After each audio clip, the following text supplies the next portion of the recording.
ಈಗ ಕೇಂದ್ರ ಸರ್ಕಾರ ಎಲ್ಲ ರಾಜ್ಯಗಳಿಗೆ ಅಣಕು ಪ್ರದರ್ಶನ ಮಾಡಿ ಹೇಗೆ ನಾಗರಿಕರು ಬಚಾವ್ ಆಗಬೇಕು ಅನ್ನೋದ್ರ ಬಗ್ಗೆ ತರಬೇತಿಗಳನ್ನ ಕೊಡಿ ಅನ್ನುವಂತ ಸೂಚನೆಯನ್ನ ನಿನ್ನೆ ರಾತ್ರಿ ಕೊಟ್ಟಿದೆ. ಎಲ್ಲ ಸರ್ಕಾರದ ಮುಖ್ಯ ಕಾರ್ಯದರ್ಶಿಗಳ ಸೂಚನೆ ರವಾನೆ 1971 ನಂತರ ಈಗ ಎರಡನೇ ಬಾರಿ ನೋಡಿ, ಕೇಂದ್ರ ಸರ್ಕಾರ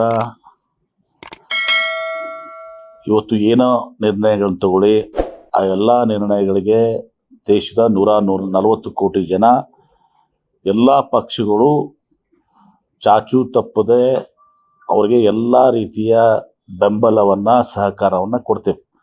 ದೇಶದ ರಕ್ಷಣೆ ಸಲುವಾಗಿ, ನಮ್ಮ ಜನರ ರಕ್ಷಣೆ ಮತ್ತು ಇವತ್ತು ಯಾವುದೇ ಕ್ರಮಗಳನ್ನ ಇವತ್ತೊಂದು ದಿವಸ ಕೇಂದ್ರ ಸರ್ಕಾರ ತಗೊಳ್ಳಕ್ಕೆ ಬಯಸ್ತದೆ. ಅದಕ್ಕೆ ನಮ್ಮ ಕಾಂಗ್ರೆಸ್ ಪಕ್ಷ 140 ಕೋಟಿ ಜನ ಎಲ್ಲರೂ ಈ ವಿಚಾರದಲ್ಲಿ, ದೇಶದ ವಿಚಾರ ಬಂದಾಗ ದೇಶ ಪ್ರಥಮ ಪಕ್ಷ ನಂತರ, ಹೀಗಾಗಿ ಯಾವುದೇ ನಿರ್ಣಯ ತಗೊಂಡ್ರು ಕೂಡ ಆ ನಿರ್ಣಯಕ್ಕೆ ನಾವೆಲ್ಲರೂ ಕೂಡ ಬದ್ಧರಾಗಿದ್ದೀವಿ. ಇದನ್ನ AICC ಅಧ್ಯಕ್ಷರು ಹೇಳಿದ್ದಾರೆ, ರಾಹುಲ್ ಗಾಂಧಿ ಅವರು ಹೇಳಿದ್ದಾರೆ, ಇವತ್ತು ನಾವು ಕೂಡ ಪುನರುಚ್ಚರಿಸ್ತಿದ್ದೀವಿ.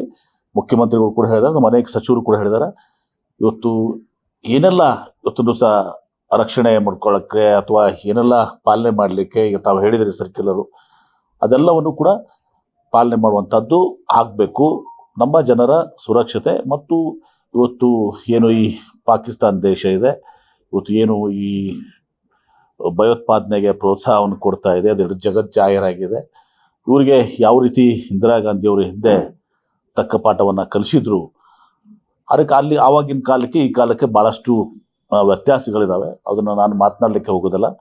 ಅದಾಗಿನೂ ಕೂಡ ಸಂಪೂರ್ಣವಾಗಿ ನಾವು ಬೆಂಬಲವನ್ನು ಕೊಡ್ತೇವೆ, ಎಲ್ಲವನ್ನ ಕೂಡ ಪಾಲನೆ ಮಾಡ್ತೇವೆ.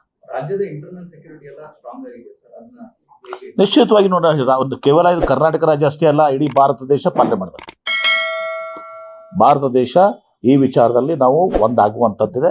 ನಾವೆಲ್ಲರೂ ಒಂದು ಅನ್ನೋದ್ರ ಪಕ್ಷ ಬೇರೆ, ಚುನಾವಣೆ ಸಂದರ್ಭದಲ್ಲಿ ನಮ್ಮ ಪಕ್ಷ ಇರ್ತದೆ. ದೇಶ ಬಂದಾಗ ನಾವು ದೇಶ ಪ್ರಥಮ ಇವತ್ತೊಂದು ದಿವಸ, ಅದು BJPದವ್ರಿಗಿರ್ಬೋದು, ಕಾಂಗ್ರೆಸ್ದವ್ರಿಗಿರ್ಬೋದು, ಮತ್ತೆ ಯಾವುದೇ ಪಕ್ಷದವ್ರಿಗಿರ್ಬೋದು, ದೇಶದ ರಕ್ಷಣೆ ಸಲುವಾಗಿ, ದೇಶದ ಸಲುವಾಗಿ ಎಲ್ಲ ರೀತಿಯ ತ್ಯಾಗಗಳನ್ನ ಎಲ್ಲ ಪಕ್ಷಗಳು ಮಾಡಬೇಕು. ಎಲ್ಲರೂ ಪರಸ್ಪರ ಇವತ್ತೊಂದು ದಿವಸ ಯಾವುದೇ ಒಂದು ಇದನ್ನು ತೆಗಿಲಾರದೆ ನಾವು ಕೇಂದ್ರ ಸರ್ಕಾರ ಜೊತೆ ನಾವಿದ್ದೀವಿ. ಎಸ್, ಇನ್ನೊಂದು ಮಂಗಳೂರಲ್ಲಿ ಹಿಂದೂ ಸಂಘಟನೆ ಕಾರ್ಯಕರ್ತರ ಕೊಲೆ ಬಳಿಕ ಬಿಜೆಪಿಯ ನಾಯಕರು ಇದನ್ನು ಸರ್ಕಾರ ಅವರಿಗೆ ಕುಮ್ಮಕ್ಕು ಕೊಡುವಂತ ಕೆಲಸ ಮಾಡ್ತಿದೆ ಅಂತ ಆರೋಪ ಮಾಡ್ತಿದ್ದಾರೆ. ನೋಡಿ, ಈಗ ಡಾಕ್ಟರ್ ಪರಮೇಶ್ವರ್ ಅವರು ಹೋಮ್ ಮಿನಿಸ್ಟರ್ ಸ್ಟೇಟ್ಮೆಂಟ್ ಕೊಟ್ಟಿದ್ದಾರೆ. ಇವತ್ತು ಎಲ್ಲವನ್ನೂ ಇದು ನೀವು ಹಿಂದುತ್ವಗ ಜಾತಿಗೆ ಹಚ್ಚುವಂಥದ್ದು ಆಗ್ಬಾರ್ದು. ಇವತ್ತು ಅನೇಕ ಸಲ ಕ್ರಿಮಿನಲ್ಸ್ ಇರ್ತಾರೆ, ರೌಡಿ ಶೀಟರ್ಸ್ ಇರ್ತಾರೆ. ಇವತ್ತು ನಮ್ಮ ಜಿಲ್ಲೆಯಲ್ಲೂ ಕೂಡ ಆಗಿದಾವೆ, ಭೀಮಾ ತೀರದಲ್ಲಿ ಬೇಕಾದಷ್ಟು ಆಗ್ತವೆ. ಆದ್ರೆ ಇದು ನಾವು ಒಂದು ಪಕ್ಷಕ್ಕೆ ಹಚ್ಚಾಕ ಬರ್ತವ? ಅದು ಪರಮೇಶ್ವರ್ ಹೇಳ್ತಾರೆ. ಅದ್ಮೇಲೆ ಯಾರ ಮೇಲೆ ಇವತ್ತು ಸಹ ಕೇಸ್ಗಳಿದಾವೆ, ಇದು ಎಲ್ಲನೂ ಕೂಡ ಇದನ್ನ ಹೇಳಿದ್ದಾರೆ. ಅವೆಲ್ಲನೂ ಇಂಥವ್ರು ತಾವು ಬಡದಾಡಿ ಇವತ್ತು ಸಹ ಅವ್ರು ಹಿಂದೂಗಳೇ ಇರ್ಬೋದು, ಮುಸಲ್ಮಾನರೇ ಇರ್ಬೋದು.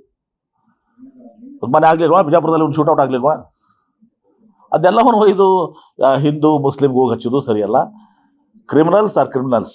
ಅವ್ರು ಯಾವುದೇ ಜಾತಿಯವರು ಇರಲಿ, ಯಾವುದೇ ಧರ್ಮದವ್ರು ಇರಲಿ, ಯಾವುದೇ ಪಕ್ಷಕ್ಕೆ ಅವ್ರು ಅಂಟ್ಕೊಂಡಿರಲಿ, ಕ್ರಿಮಿನಲ್ಸ್ ಅವರು ಒಂದು ಬೇರೆನೇ ಜಾತಿ. ಅದು ಹಿಂದೂನೂ ಅಲ್ಲ, ಮುಸ್ಲಿಮೂ ಅಲ್ಲ, ಕ್ರಿಸ್ತರು ಅಲ್ಲ, ಬೌದ್ಧರು ಅಲ್ಲ, ಸಿಖ್ರು ಅಲ್ಲ, ಆ ಜಾತಿನೇ ಬೇರೆ. ಅದು ಕರೆಕ್ಟ್, ಅದನ್ನ ಹೇಳ್ತಾರಲ್ಲ. ಅದೇ ರೌಡಿ ಶೀಟರ್ನ ವಿಜೃಂಭಿಸುವಂತ ಕೆಲಸ ಮಾಡ್ತಾ ಇದಾರೆ. ಒಯ್ದು ಅದನ್ನ ಹಿಂದುತ್ವ ಜನ ನೋಡ್ತಾ ಇದನ್ನಲ್ಲ, ಗೊತ್ತಿರಂಗಿಲ್ವಾ? ಆ ಭಾಗದಲ್ಲಿ, ಮಂಗಳೂರು ಭಾಗದಲ್ಲಿ ಜನ ಗೊತ್ತಿಲ್ವಾ ಇದು ಇವ್ನು ರೌಡಿ ಶೀಟರು, ಹಿಂಗೆಲ್ಲ ಇವ್ರ ಹಿನ್ನೆಲೆ, ಕ್ರಿಮಿನಲ್ ಹಿನ್ನೆಲೆ ಇದೆ ಅಂತ ಗೊತ್ತಿರೋದಲ್ವಾ? ಅದನ್ನ ಒಯ್ದು ಇವರು ರಾಜಕೀಯ ಮಾಡ್ಬೇಕಂತಾರಂದ್ರೆ.